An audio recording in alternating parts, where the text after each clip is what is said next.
Egaa sirni geggeessaa Yuuba Gadaa Gujii Aagaa Xeenxanoo magaalaa Shaakkisoo irraadha kan inni ka'ee gara magaalaa Adoolaa Wayyuutti kan inni imalaa jiru. Magaalaan Shaakkisoo fi magaalaan Adoolaa Wayyuu walirraa kiiloomeetira 17. Sababni inni achi deemuu fi istaadiyeemii Adoolaa Wayyuutti geggeessaatu taasifamaa fi erga qaamoleen garaagaraa irratti argamanii geggeessaa taasisanii fi duubatti deebi'ee jechuudha gara magaalaa Shaakkisootti sirni awwaalcha isaanii raawwata. Egaa Yuubi Aagaa Xeenxanoo bara gadaa isaanii waan baay'een beekamu wantoota baay'ee kaasuu dandeenya. Keessumaa dhaloonni yeroo dhiyoo asii sirni gadaa Gujii gaafa ka'u kan dafee sammuu namaatti dhufu Yuuba kana. Yuubni kun bifaan dubbii dubbataniin hojii hojjetaniin adda fakkeenyummaa guddaa qabu. Akkuma waliigalaatti isaan kallacha gadaa Oromooti jechuu dandeenya. Gadaa Gujii keessatti immoo bara gadaa isaanii seerota gadaa garaagaraa labsuudhaan qajeelchuudhaan eeguudhaan hariiroo hawaasaa cimsuudhaan dhibdee hawaasa keessatti mudachaa ture hiikuudhaan akkasuma uummanni kun immoo dammaqee baratee akka inni mirga isaaf qabsaa'u gochuu keessatti bara gadaa isaanii nama hojii guddaa hojjetanii erga yuubamanis immoo gorsuudhaan jechuudha gadaa seerota baasanii lallabuudhaan nama hojii guddaa hojjechaa turanii nama kana tibba kana kan nuti du'aan obbiraa dhabne. Egaa amma gara magaalaa Adoolaa Wayyuutti kan nuti imalaa jirru ammas waan hafe isin biraan geenya nu hordofaa.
aga gadalate nama mufatee beeku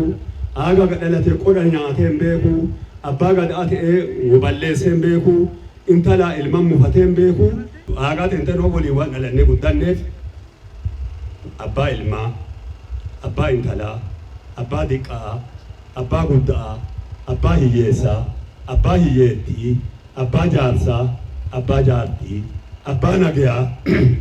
ambaasaadar nagayaa nama naman jibbin nama naman diqan nama nama hifan nama nama kunin qabaa kunin qabun jen nama aadaa gujii tana geeggessaa waliin turre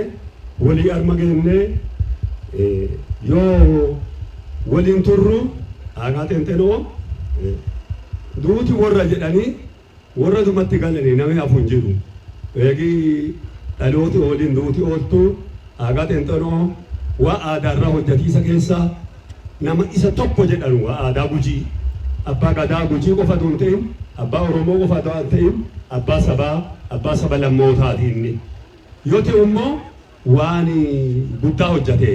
wanni guddaa inni hojjate gumii bokkoo hinnaa ta'e anduri dhiira qofa ta'e nadhiin gumiin seentu jedhanii ijoolleen gumiin seentu jedhanii kana hunda isaatu gumiisa akka ijoolleen seentu godhee gumiisa akka dubartiin dhageettu godhee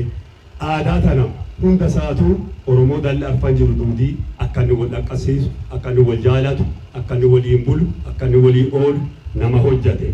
nama duruu dhalooti isaa gujii gamaa keessaa aanaa surroosan keessaa achi dhalatee addeetti dhalatee haga godaanee asi dhufellee nama nagayaati haga achillee biyya nagayaati abbaa nagayaati ambaasaadara nagayaati abulaa jiraadha. Aagaa xinxanoo kan waaqni waa hunda kenneef aagaa xinxanoo kan sabaa sablammii walitti qabe kan sirna gadaa baatee giddugala finfinneetitti fide aagaa xinxanoo karaa dheeraa deemeera hancufa liqimseera biyyeen isattaa araaram duukan oromoo nagaa haa taatu nagaa. Oromoo gujii oromoo hundaa Itoophiyaa dootii abbaa gadaa addunyaa hundaati beekaa biyyaati. Beekaa biyyi tun jalaa dhageettu beekaan biyyi tun jalaa dhageettu beekaa keessallee sinna nafixanyaa keessatti sinna bitaa bittootaa keessatti maqaan gujiin kan mul'annetu nami maqaa gujii mul'ise abbaa gadaa aagaa xinxanaa